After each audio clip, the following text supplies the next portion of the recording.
25শে December এই দিনটি সারা বিশ্বের কাছে এক খুশির দিন। হ্যাঁ, এই দিনটি আমরা সবাই জানি সেই মহান ঈশ্বর, আমাদের ঈশ্বর প্রভু যিশুর জন্মদিন।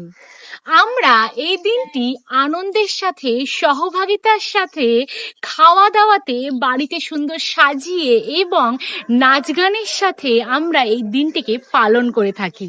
আবার আমরা অনেকে এই দিনে চার্চে যাই, উপবাস করি, নানা অনুষ্ঠানে যুক্ত হই, সারাদিনটা ঈশ্বরের সান্নিধ্যে এইভাবে কাটাই। আবার আমরা যখন কোনো প্রিয় মানুষের জন্মদিনে যাই, আমরা চেষ্টা করি তাকে সব থেকে বেস্ট গিফট উপহার দেওয়া এবং তার যা পছন্দ আমরা যেন সেই মতোই করি, আমরা সেটা চেষ্টা করি। প্রিয় ঈশ্বরের সন্তানেরা, একবার ভাবুন তো, যে ঈশ্বর আপনাকে সৃষ্টি করেছে, যিনি আপনার পাপের জন্য ক্রুশবিদ্ধ হয়েছে, যিনি আপনার অন্ধকারময় জীবনকে আলোকিত করার জন্য এত কষ্ট করেছে, যিনি আপনার পাপের জন্য 39টা বেত্রাঘাত সহ্য করেছেন, তার শরীরে রক্ত ঝরিয়েছেন, একবার ভেবে দেখুন তো, আপনি কি তাকে কিছু দিতে পেরেছেন?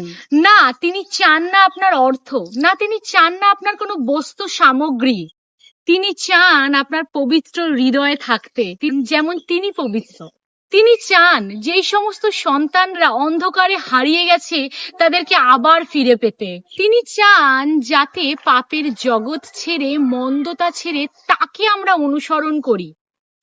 তিনি প্রত্যেকের পথ চেয়ে বসে থাকেন, কারণ তিনি চান প্রত্যেকেই মন পরিবর্তন করুক, কারণ তিনি প্রত্যেকের জন্য পথ চেয়ে অপেক্ষা করছেন। তাই এই পবিত্র দিনে সত্যিই যদি তাকে কিছু দিতে চান আপনি, তবে দিন সেই সমস্ত সন্তানদের যারা আজও মন্দতায় রয়েছে, কষ্টে রয়েছে, তাড়নায় রয়েছে, দুর্দশায় রয়েছে। হ্যাঁ, আপনার সুসমাচারের দ্বারাই সেই অবিশ্বাসী সন্তানরাও মন পরিবর্তন করবে এবং মহান ঈশ্বরকে জানতে পারবে। হারানো সন্তানের মতো পিতার কাছে ফিরে আসবে। এই মন পরিবর্তন দ্বারাই হয় স্বর্গে প্রচুর আনন্দ, কারণ একজনও অবিশ্বাসী যদি মন পরিবর্তন করে, স্বর্গে আনন্দ হয়।